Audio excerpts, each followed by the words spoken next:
Okay. ఇక 4 ఏళ్ళు ప్రభాస్‌తో ప్రయాణం. తన బిహేవియర్ కానీ, తన యాక్టింగ్ కేపబిలిటీస్ గాని వీటి గురించి. 3½ ఇయర్స్ ప్రభాస్ ఈ ఈ ప్రాజెక్ట్‌లో ఉన్నాడు.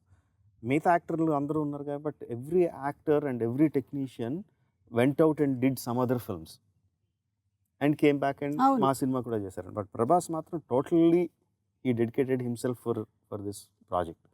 సో అందుకే చాలా సార్లు చెప్తూ ఉంటాను, తను లేకపోతే అవ్వదు బాహుబలి టైటిల్ పెట్టినందుకో బట్ వాటెవర్ తనంత డెడికేషన్ పెట్టకపోతే అవ్వదండి ఈ cinema. It's impossible to make.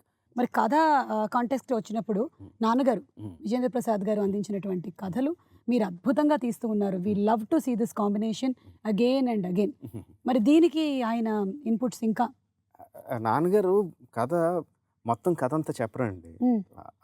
కొన్ని ఇన్సిడెంట్స్ చెప్తారు. ఓకే. కొన్ని క్యారెక్టర్స్ చెప్తారు. అయి ఎంత బలంగా నాటుకుపోతాయంటే మైండ్‌లో తిరుగుతానే ఉంటాయి. ఆ విజువల్స్ తిరుగుతానే ఉంటాయి. వాళ్ళ ఎక్స్‌ప్రెషన్స్ ఇది వదలదు. మైండ్‌ని అలాగా వైబ్రేట్ చేస్తానే ఉంటాయండి. యాక్చువల్‌గా ఆ సినిమా చేయాలన్న స్ట్రెంగ్త్ అంతా అక్కడి నుంచే వస్తది. ఆ క్యారెక్టర్స్ నుంచి వస్తది. ఆ క్యారెక్టర్స్‌ని చెప్పినప్పుడు ఊహించుకుంటాం గదండీ! ఒక లెవెల్‌లో ఒక మ్యాంటిల్ మీద పెట్టేసుకొని ఊహించుకుంటాం. సో, ఆళ్ళకి ఏమాత్రం తక్కువ చేసినా ఏదో అన్యాయం చేసేసినట్టు, ఏదో బాధొచ్చేస్తా ఉంటదన్నమాట. సో, అది కరెక్ట్‌గా అయ్యే వరకు మళ్ళీ చేస్తూ ఉంటాం. అందుకనే టైం పట్టడం గానీ, ఆ క్వాలిటీ కోసం అండి బేసిక్‌గా మొత్తం అంతా జరిగేది. సో, అదంతా ఆ నాన్నగారు చెప్పిన ఇన్సిడెంట్స్ ఫస్ట్ స్టోరీ తర్వాత హ్మ్. ముందే చెప్పిన క్యారెక్టర్స్, ఆ ఇన్సిడెంట్స్ నుంచి వస్తదండి.